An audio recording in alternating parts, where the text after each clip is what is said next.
नेपाल राष्ट्रीय माध्यमिक विद्यालय बहुउद्देश्य भवन के निर्माण के शिलान्यास समारोह में उपस्थित होकर मुझे बहुत ही हर्ष की अनुभूति हो रही है। जिस तरीके से आप सभी ने हमारा स्वागत किया, मैं और मेरे सहयोगी श्री वेलू जी बिल्कुल ही भाव विभोर हो गए। सबसे पहले मैं श्री घनश्याम भंडारी जी, माननीय मंत्री सामाजिक विकास मंत्रालय कर्णाली प्रांत सरकार में, जो हम सबके बीच में उपस्थित हैं, उनका अभिवादन प्रेषित करना चाहता हूं। धन्यवाद मंत्री जी।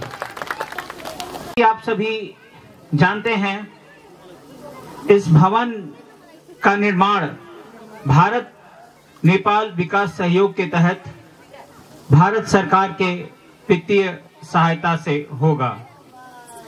इसके तहत हस्तशिल्प प्रदर्शन क्षेत्र, पुस्तकालय क्षेत्र, खुली डबाली, ऐतिहासिक खंड, खुला ऐतिहासिक डुल्लू दरबार क्षेत्र, बहुउद्देशीय हॉल, कार्यालय क्षेत्र और अन्य संबद्ध सुविधाओं का निर्माण 3.5 मंजिल की इमारत में होगा।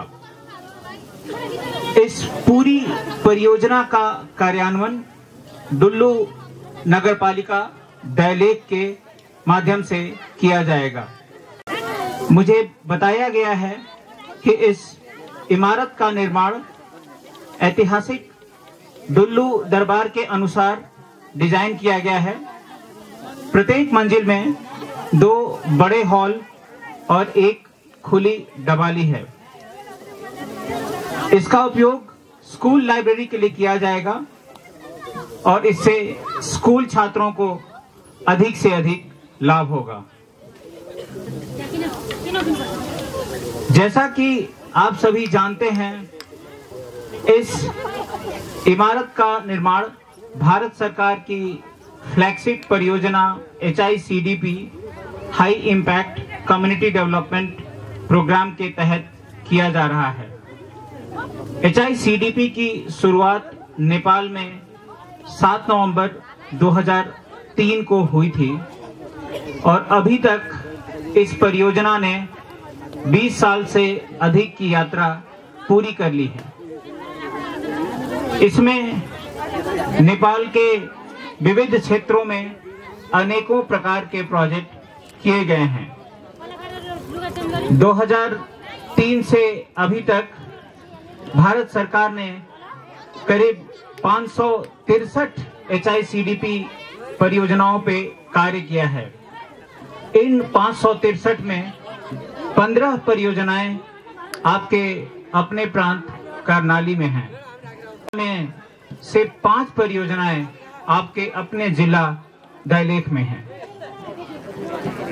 मैं इस संदर्भ में ये भी बताना चाहूंगा कि पिछले वर्ष जब भारत के विदेश मंत्री डॉक्टर जयशंकर यहाँ पधारे थे, उस समय इस परियोजना के अंदर जो सीलिंग थी 5 करोड़ रुपए, उसको बढ़ा के 20 करोड़ नेपाली रुपए कर दिया गया है और भारत सरकार ने उसमें कई प्रपोजल्स रिसीव किए हैं और उनको प्रोसेस करके हम उन पे काम करना शुरू कर चुके हैं।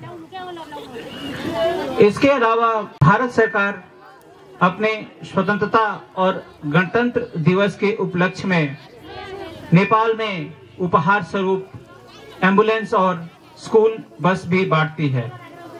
अभी तक हमने 1009 एम्बुलेंस और 300 स्कूल बसें नेपाल में बांटी हैं, जिसमें से आपके प्रांत कर्णाली में 50 एम्बुलेंस और 8 स्कूल बसें उपहार स्वरूप दी गई हैं। ये एम्बुलेंस उपचार की पहली पंक्ति की हिस्सा हैं और स्वास्थ्य क्षेत्र में महत्वपूर्ण योगदान दे रही हैं।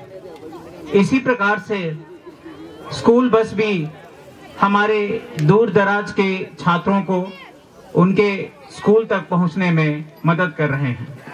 भारत नेपाल के सबसे बड़े और प्रमुख विकास साझेदारों में से एक है।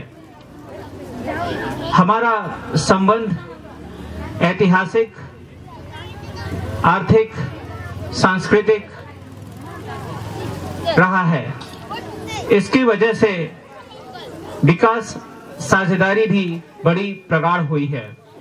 हाल के वर्षों में कई परियोजनाएं शुरू की गई हैं, जिसमें से कुछ एक का अगर मैं नाम लूं तो सीमा पार रेल संपर्क, तराई सड़कें, एकीकृत check post, national trauma centre और नेपाल पुलिस एकेडमी प्रमुख हैं। भारत अपने पड़ोसी देशों में संकट की स्थिति में आगे बढ़कर उनकी मदद के लिए आता है। नेपाल के 2015 के भूकंप के बाद भारत सरकार ने विदेश में अपने सबसे बड़े राहत कार्यक्रम को अंजाम दिया, जिसका नाम था ऑपरेशन मैत्री। फर्स्ट रिस्पॉन्डर के रूप में भारत सरकार ने नेपाल की मदद के लिए सबसे पहले हाथ बढ़ाया। नवंबर 2023 में झाजरकोट भूकंप के बाद भी राहत सामग्री के साथ सहायता की गई थी। हाल ही में सितंबर 2024 में आए बाढ़ और भूस्खलन से प्रभावित लोगों को करीब 25 टन राहत सामग्री प्रदान की गई। इसके साथ साथ 10 प्री फैब्रिकेटेड स्टील ब्रिजेस भी नेपाल सरकार को दिए गए। भारत सरकार राहत और पुनर्निर्माण प्रयासों के लिए नेपाल सरकार और लोगों को उनकी आवश्यकताओं के अनुसार हर संभव सहायता प्रदान करने के लिए प्रतिबद्ध है। करीबी पड़ोसी होने के नाते भारत और नेपाल व्यापक और बहुक्षेत्रीय संबंध साझा करते हैं। मेरो भाषण समाप्त गर्नु अघि म यो उल्लेख गर्न चाहन्छु कि भारत नेपाल विकास साझेदारी आगामी वर्षहरूमा अक्षय बढ्दै सुदृढ हुँदै जाने निश्चित छ भने भारतीय जनता र नेपाली जनताको कल्याण एक अर्कासँग जोडिएको छ।